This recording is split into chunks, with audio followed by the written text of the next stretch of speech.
एक बार प्रेम से बोलेंगे जय श्री राधे जय श्री कृष्णा। देखिए मित्रों, श्रीमद् भागवत महापुराण का पाठ करने जा रहे हैं, जिसमें आज हम श्रीमद् भागवत महापुराण के प्रथम स्कंद के 12वें अध्याय का पाठ करेंगे, जिसमें कथा रहेगी परीक्षित का जन्म। देखिए मित्रों, यहाँ पे आपसे जानना चाहेंगे आपकी राय, क्योंकि अभी तक सीधे आपको ग्रंथ के माध्यम से पूरी कथा का आनंद करवा रहे थे, साथ ही साथ हम ग्रंथों के माध्यम से ही पूरी कथा पढ़ रहे थे। यहाँ पे देखिए, ये हमारे पास एक डिजिटल एडिशन है श्रीमद् भागवत का। तो अगर ये डिजिटल एडिशन सही लग रहा हो तो इस पे ही जारी रखें पाठ के लिए, या फिर पुस्तक पे पढ़ाना प्रारंभ करें, तो आपकी राय अत्यंत आवश्यक है। इस अध्याय से पहले के जो भी अध्याय हमने किए हैं उन सब का लिंक आपको डिस्क्रिप्शन बॉक्स में मिलेगा, वहाँ पे जाके आप पूर्व की कथाओं का आनंद ले सकते हो। तो शुरुआत करते हैं इस कथा के लिए। देखिए, सौनक जी ने कहा, अश्वत्थामा ने जो अत्यंत तेजस्वी ब्रह्मास्त्र चलाया था उससे उत्तरा का गर्भ नष्ट हो गया, परंतु भगवान ने उसे पुनः जीवित कर दिया। उस गर्भ से पैदा हुए महाज्ञानी महात्मा परीक्षित के, जिन्हें सुखदेव जी ने ज्ञानोपदेश दिया था, जन्म कर्म मृत्यु और उसके बाद जो गति उन्हें प्राप्त हुई, वह सब यदि आप ठीक समझें तो हमसे कहें, हम लोग बड़ी श्रद्धा के साथ सुनना चाहते हैं। फिर देखिए सूत जी क्या कह रहे हैं। सूत जी ने कहा, धर्मराज युधिष्ठिर अपनी प्रजा को प्रसन्न रखते हुए पिता के समान उसका पालन करने लगे। भगवान श्री कृष्ण के चरण कमलों के सेवन से वे समस्त भोगों से निहस्पहा हो गए थे। सौनकादि ऋषियों, उनके पास अतुल संपत्ति थी। उन्होंने बड़े बड़े यज्ञ किए थे तथा उनके फलस्वरूप श्रेष्ठ लोकों का अधिकार प्राप्त किया था। उनकी रानियां और भाई अनुकूल थे। सारी पृथ्वी उनकी थी। वे जम्बूद्वीप के स्वामी थे और उनकी कीर्ति स्वर्गलोक तक फैली हुई थी।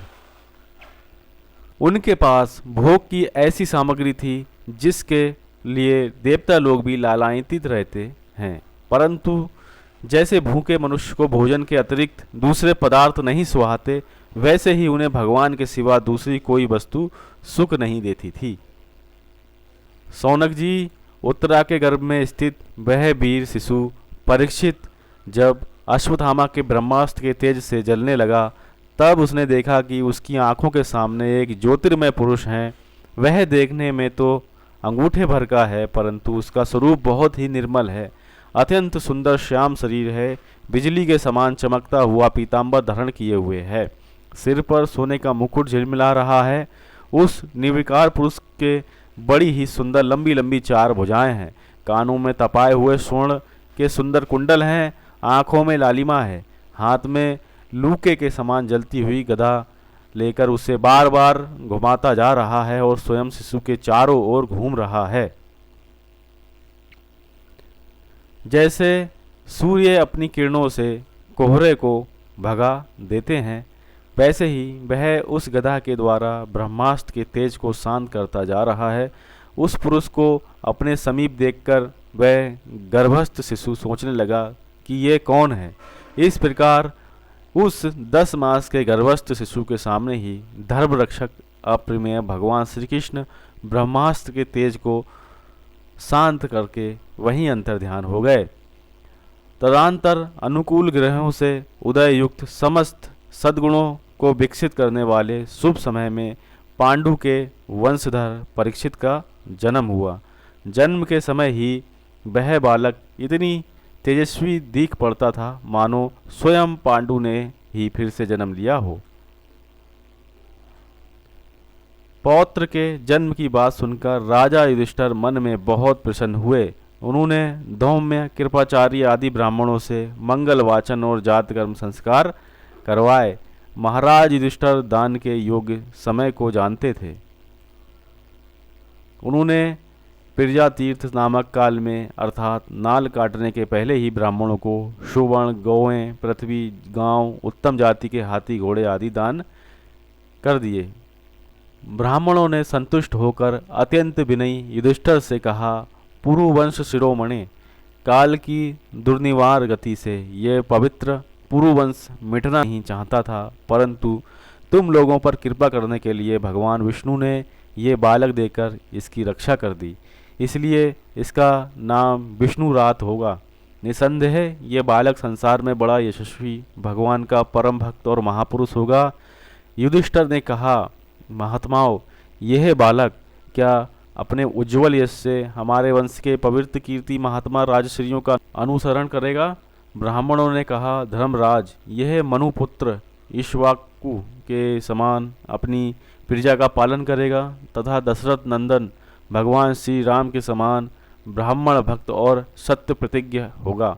ये उसी नर नरेश शिव के समान दाता और शरणागत वत्सल होगा तथा याज्ञिकों में दुष्यंत के पुत्र भरत के समान अपने वंश का यश फैलाएगा। धनुर्धरों में ये सहस्त्रबाहु अर्जुन और अपने दादा पार्थ के समान अग्रगण्य होगा।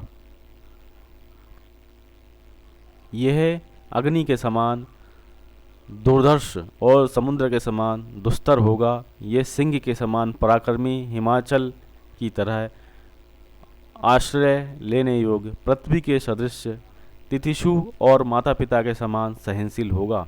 इसमें पितामह ब्रह्मा के समान समता हो रहेगी। भगवान शंकर की तरह ये कृपालु होगा और संपूर्ण प्राणियों को आश्रय देने में यह लक्ष्मीपति भगवान विष्णु के समान होगा। यह समस्त सद्गुणों की महिमा धारण करने में श्री कृष्ण का अनुयायी होगा। रंती देव के समान उदार होगा और ययाति के समान धार्मिक होगा। धैर्य में बलि के समान और भगवान श्री कृष्ण के प्रति दृढ़ निष्ठा में यह प्रहलाद के समान होगा। यह बहुत से अश्वमेध यज्ञों का करने वाला और वृद्धों का सेवक होगा। इसके पुत्र राजश्री होंगे। मर्यादा का उल्लंघन करने वालों को ये दंड देगा। यह पृथ्वी माता और धर्म की रक्षा के लिए कलयुग का दमन करेगा। ब्राह्मण कुमार के श्राप से तक्षक के द्वारा अपनी मृत्यु सुनकर ये सबकी आसक्ति छोड़ देगा और भगवान के चरणों की शरण लेगा। राजन, व्यास नंदन सुखदेव जी से यह आत्मा के यथार्थ स्वरूप का ज्ञान प्राप्त करेगा और अंत में गंगा तट पर अपने शरीर को त्याग कर निश्चय ही अभय पद प्राप्त करेगा। ज्योतिष शास्त्र के विशेषज्ञ ब्राह्मण राजा युधिष्ठिर को इस प्रकार बालक के जन्म लग्न का फल बतलाकर और भेंट पूजा लेकर अपने अपने घर चले गए। वहीं यह बालक संसार में परीक्षित के नाम से प्रसिद्ध हुआ, क्योंकि वह समर्थ बालक गर्भ में जिस पुरुष का दर्शन पा चुका था उसका स्मरण करता हुआ लोगों में उसकी की परीक्षा करता रहता था कि देखें इनमें से कौन सा वह है। जैसे शुक्ल पक्ष में दिन प्रतिदिन चंद्रमा अपनी कलाओं से पूर्ण होता हुआ बढ़ता है, वैसे ही वह राजकुमार भी अपने गुरुजनों के लालन पालन से क्रमशः अनुदिन बढ़ता हुआ शीघ्र ही शयाना हो गया। इसी समय स्वजनों के वध का प्रायश्चित करने के लिए राजा युधिष्ठिर ने अश्वमेध यज्ञ के द्वारा भगवान की आराधना करने का विचार किया, परंतु प्रजा से वसूल किए हुए कर और दंड यानी जुर्माने की रकम के अतिरिक्त और धन न होने के कारण वे बड़ी चिंता में पड़ गए। उनका अभिप्राय समझकर भगवान श्री कृष्ण की प्रेरणा से उनके भाई उत्तर दिशा में राजा मरुत और ब्राह्मणों द्वारा छोड़ा गया बहुत सा धन ले आए। उससे यज्ञ की सामग्री एकत्रित करके धर्मभीरु महाराज युधिष्ठिर ने 3 अश्वमेध यज्ञों के द्वारा भगवान की पूजा की। युधिष्ठिर के निमंत्रण से पधारे हुए भगवान ब्राह्मणों द्वारा उनका यज्ञ संपन्न कराकर अपने सुहृद पांडवों की प्रसन्नता के लिए कई महीनों तक वहीं रहे। शौनक जी इसके बाद भाइयों सहित राजा युधिष्ठिर और द्रौपदी से अनुमति लेकर अर्जुन के साथ यदुवंशियों से घिरे हुए भगवान श्री कृष्ण ने द्वारका के लिए प्रस्थान किया। इस प्रकार से ये 12वां अध्याय श्रीमद् भागवत महापुराण के प्रथम स्कंद का संपन्न हुआ। 13वें अध्याय में आप देखोगे कि विदुर जी के उपदेश से धृतराष्ट्र और गांधारी का वन में जाना।